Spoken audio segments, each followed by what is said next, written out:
Более 200 килограммов использованных батареек собрали в городе Покровске ко дню вторичной переработки.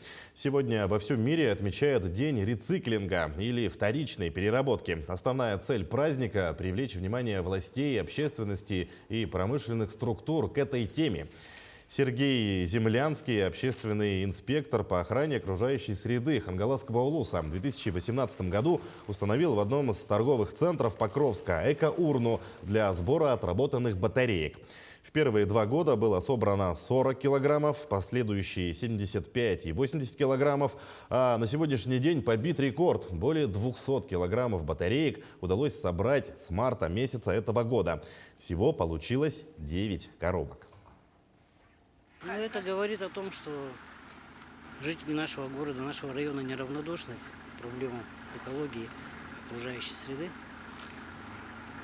И статистика показывает, что с каждым годом все больше и больше. Люди не выбрасывают батарейки в мусорное ведро, а несут их в торговый центр ДЭМ, в эко-урну. Возможно, в дальнейшем установим еще. Сегодня мы увезем в город Якутск на экостанцию магазина Юником.